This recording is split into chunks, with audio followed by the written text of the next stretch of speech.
भारत की वित्त मंत्री निर्मला सीतारमण के खिलाफ एफआईआर दर्ज करने का आदेश हुआ है। इतना सुनकर आपको लगेगा कि तो क्या हुआ, भारत में नेताओं के खिलाफ मुकदमा दर्ज होना तो एकदम आम बात है, वो भी तब जब राज्य में सरकार किसी और पार्टी की हो। मगर ये वाला मामला जरा अलग है। वित्त मंत्री के खिलाफ एफआईआर जिस मामले में होनी है वो बड़ा महत्वपूर्ण है और ये एफआईआर होनी है जबरन वसूली करने के कांड में, यानी मोदी सत्ता के केंद्रीय वित्त मंत्री के खिलाफ बीजेपी के लिए इलेक्टोरल बॉन्ड के माध्यम से डरा धमकाकर धन वसूली करने का यानी चंदा जुटाने का आरोप लगा है, जिस पर एफआईआर होने वाली है।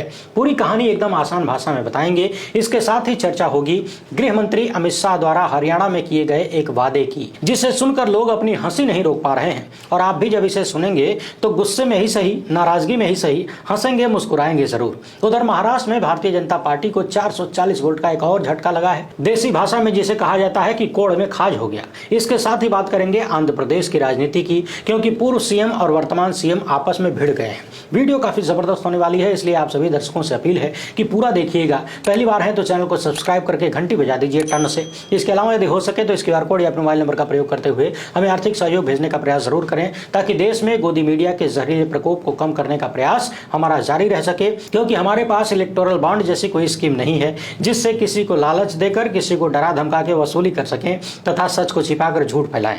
इसलिए आपके सहयोग की आवश्यकता है। वित्त मंत्री की बात करने से पहले जरा इस विश्व गुरु टाइप के मामले को देख लीजिए और बताइए कि भारत के रेल मंत्री को किस चीज की आवश्यकता है। क्योंकि पहले तो लोगों ने रेल मंत्री को रील मंत्री कहना शुरू कर दिया था। किसी भी मामले में साहब रील डाल देते हैं। वैसे प्रचार करने में कोई दिक्कत नहीं है, लेकिन सही चीजों का प्रचार किया जाए तब ना।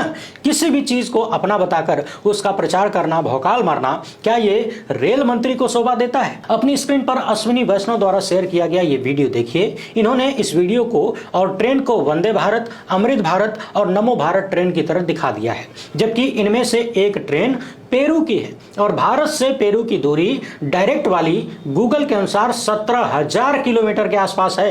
अब कंफ्यूजन इस बात की है कि क्या भारत के रेल मंत्री भारत से 17,000 किलोमीटर दूर भी वंदे भारत, नमो भारत और अमृत भारत ट्रेन चला रहे हैं? क्योंकि मोहम्मद जुबैर ने जब इस वीडियो की जांच की तो पता चला कि यूट्यूब पर 4 साल पुरानी पेरू रेल की ये वीडियो पहले से पड़ी हुई है।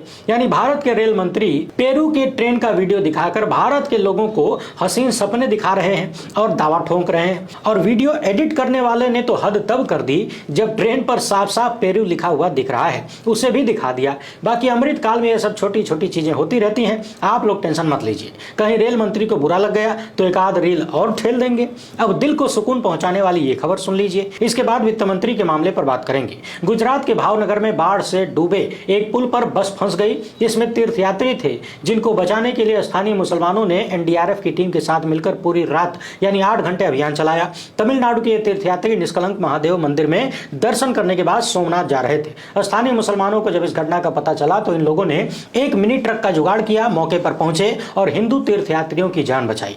गोदी मीडिया भले इस खबर को दिखा दे और बता दे कि एनडीआरएफ की टीम ने 29 तीर्थयात्रियों को बचाया है, मगर वही गोदी मीडिया शायद ही ये बताए कि बचाने वाले मुसलमान थे जो कि एनडीआरएफ की टीम के साथ पूरी रात लगे रहे। गोदी मीडिया ये बात नहीं बताएगा, इसे छुपाएगा, क्योंकि उसकी ड्यूटी में तो मुसलमानों को गाली देना है, उन्हें आतंकवादी बताना है, जिहादी बताना है। और जब मालिक ही नफरत का देवता हो तो फिर लपड़ झंडिसों से उम्मीद भी क्या की जाए। इस देश में बड़े बड़े सेठ जिनके बड़े बड़े न्यूज चैनल हैं दिन रात आग लगा रहे हैं। मैं बात कर रहा हूं अंबानी सेठ की, जिनके चैनल न्यूज 18 पर देश में सांप्रदायिक आग लगाने की कोशिश 24 घंटे होती रहती है। बहरहाल रेल मंत्री का कार्य आपने देखा, अब वित्त मंत्री का मामला देखिए। सालों पहले प्रधानमंत्री मोदी इलेक्टोरल बॉन्ड की योजना लेकर आए थे। संसद में खड़े होकर कहा था कि इस योजना से चुनावी चंदे में पारदर्शिता आएगी, मगर सारा जुगाड़ ये था कि चुनावी चंदे को इतना गुप्त कर दिया जाए कि किसी को पता ही न चले, यानी जनता को पता ही न चले कि किस सेठ ने कहां से कितना पैसा किस पार्टी को दिया और कहां से कमाया। यानी प्रधानमंत्री ने साफ साफ झूठ बोला था। एडीआर इस मामले को लेकर सुप्रीम कोर्ट पहुंचा और इसी साल की शुरुआत में सुप्रीम कोर्ट ने इलेक्टोरल बॉन्ड योजना को अवैध घोषित कर दिया। इसके बाद सुप्रीम कोर्ट में स्टेट बैंक ऑफ इंडिया ने कितना बड़ा झूठ बोला, चीफ जस्टिस के सामने सामने पूरा का पूरा सरकारी तंत्र किस तरह से मोदी सत्ता के इस कांड को छुपाने की कोशिश में लगा हुआ था, हम सब ने देखा। इस इलेक्टोरल बॉन्ड में कितने बड़े बड़े खुलासे हुए, कितने सारे आरोप लगे, इस पर हमने विस्तार से दर्जनों वीडियो में बात किया है। चंदे के बदले धंधे का, कहीं धन उगाही का, कहीं लालच, कहीं डर का, कहीं छापेमारी का, कहीं गिरफ्तारी का, कहीं पैसे लेकर व्यापारियों के हिसाब से नियम कानून बनाने का, उनमें बदलाव करने का आरोप लगा। यानी भ्रष्टाचार के जितने तरीके हो सकते हैं वो सब इलेक्टोरल बॉन्ड में नजर आए। दुनिया के इतिहास में शायद ये पहली बार हुआ जब लूट मचाने को कानूनी जामा पहना दिया गया हो, घूसखोरी को कानून बना दिया गया हो। इलेक्टोरल बॉन्ड का मसला इतना गंभीर था और है कि लोग दावा करते हैं कि यदि इसका खुलासा हो जाए, कायदे से जांच हो जाए, तो बड़े बड़े विश्वगुरु हों, नकली चाणक्य टाइप के लोग हों या फिर उनकी पूरी धुरंधर टीम, ये सब अपने उपयुक्त जगह पर पहुंच जाएंगे। मगर सवाल यही है कि जांच हो जाए तब तो। सुप्रीम कोर्ट के वरिष्ठ अधिवक्ता प्रशांत भूषण समेत कई लोग इलेक्टोरल बॉन्ड में हुए खुलासे और लगे आरोपों की जांच के लिए समिति बनाने की मांग करते हुए सुप्रीम कोर्ट